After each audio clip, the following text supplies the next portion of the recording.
quick fast. Nah. Just finished up a bathroom job, right? And today was supposed to be super quick, get in, second coat the walls. I had done the trim yesterday and stuff, so literally just had to cut in the walls, roll it in, call it a day, clean up, do a little vacuum, right? I'm over in one of the corners and I see a little nick from who knows where, could have been me, but it was a little nick in the wall. And quite frankly, I'm down on my hands and knees looking straight at it. It's probably 12, 13 inches up from the ground. And when I stood up and I'm looking down at it, I can't see it. I cannot see it, right?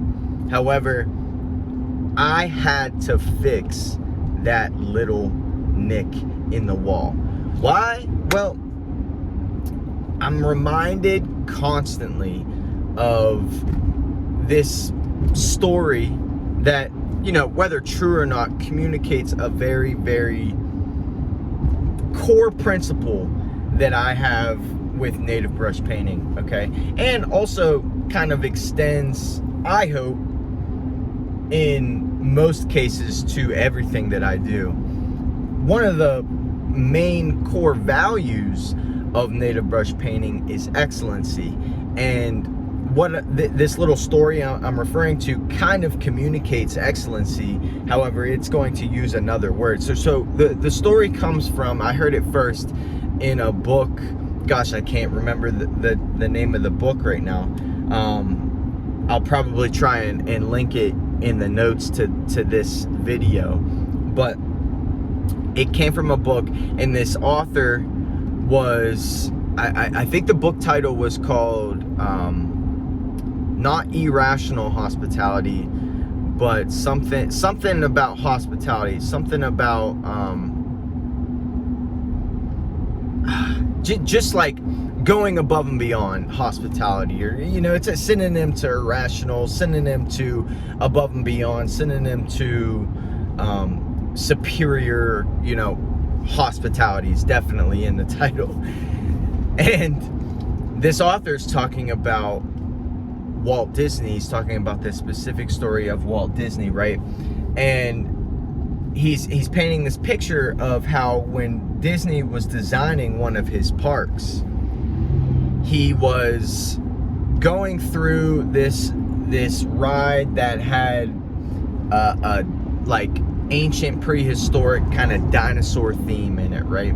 And these particular flying dinosaurs had the wings flapping, and they had kind of like this noise coming out that was mimicking a screech or a sound that this particular prehistoric bird would make, but the beak wouldn't move. It was either the beak wouldn't move or like the chest didn't move or something. Something's very subtle, right? And Disney said that the birds needed to have this motion that matched the sound. They needed to have the beak motion that matched the sound. The designers of that particular aspect of the park were like, sir, quite frankly, there's so much going on in this setting, between the colors, between the different objects that we have placed everywhere, between the ride itself, how quickly you're moving through. No one is ever going to actually realize or recognize that the birds' beaks aren't moving in accordance with the sound that they're making, right? And Disney said something that sticks with me every time that I do a job now, every time I do a project now. He said, people can feel perfection. So whenever somebody walks onto that ride that he has created, and they see the prehistoric bird's beak moving along with the sound that it's making, and it has that very, very realistic effect and impact, it makes the viewer, the person experiencing that ride, feel as if they're really there, feel as if it's a real life setting, and it's perfect, right? As far as a ride can go, it's perfect because it mimics reality. It makes you feel like you're really there. I've taken that principle, I've taken that mentality, and I'm constantly trying to shift it into what I do at Native Brush. Because I think about whenever my customer, when I'm not around, when my customers walk into their rooms and into their spaces and see the work that I've done, and they react to it, I want them to whether they describe it with words or some type of like explanation that they use, some type of vocal noise that they might have, I want them to just be like, this is perfect. This is perfect. Now, obviously, that's very hard to attain, especially when we're talking about craftsmanship.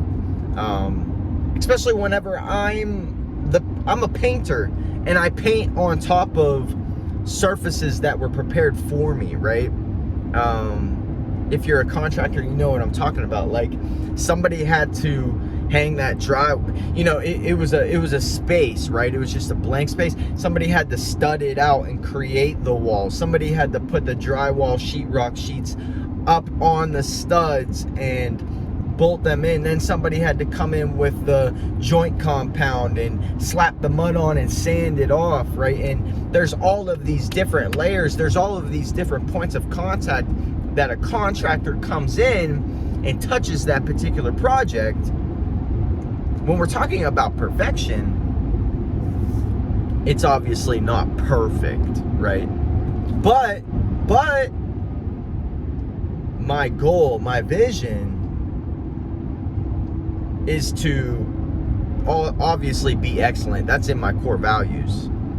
But also to create a aura, to create a feeling that when a customer walks in, they say, wow, this is good. This is perfect. This is perfect. Considering everything that goes into work, this is perfect. And I'll tell you what, and I'll end with this. My main goal. Think about the most beautiful architectural monuments, structures that we have in our greater society, in the world as a whole. You think about structures in Rome, you think about structures in London, you think about structures in some of the major cities in the US, Tibetan structures, Hindu country structures, a lot of times being temples, a lot of times being churches, a lot of times being mosques. All of these things are architectural feats that when you walk into them, you say to yourself, this is perfect. This is perfect. This is amazing, right? That's the goal. That's the goal. Because in my mind, who doesn't want to live in a perfect space like that, right?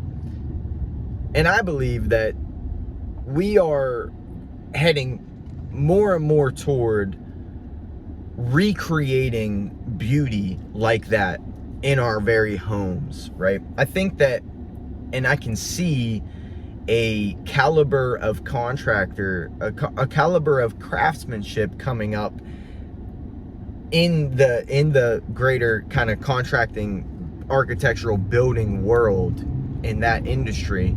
I can see this fervor for creating absolutely beautiful spaces, absolutely excellent spaces, absolutely amazing spaces, even down to your neighbor's kitchen, right? Somebody that you know, you yourself. It's your kitchen, right? You use it every single day. You're in and out. It's not like a sacred space in the sense of, you know, the Sistine Chapel, right?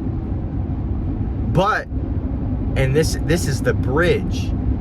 It is a sacred space. The places that we live in and that we reside in, that we choose to take this temple, this body that we inhabit, and we choose to live in these particular environments. Those spaces are absolutely important. They impact our very vibe, our very being. And so providing a caliber of craftsmanship, a high quality finish, I think is the future. It's the future, but it's also here now, right? It's here now. And so that one little nick in the corner of the bathroom that, gosh, I don't know, and I've been in that position before where, you know, I'm talking with a homeowner, I'm talking with a fellow contractor on the job, and I point something out. Dude, I wouldn't have even noticed that if you didn't point it out, right? That's the response I get. More often than not, 6-7 times out of 10. Dude, I wouldn't have noticed that if you didn't point it out. I don't care. I don't care. I need to make it right because people can feel perfection.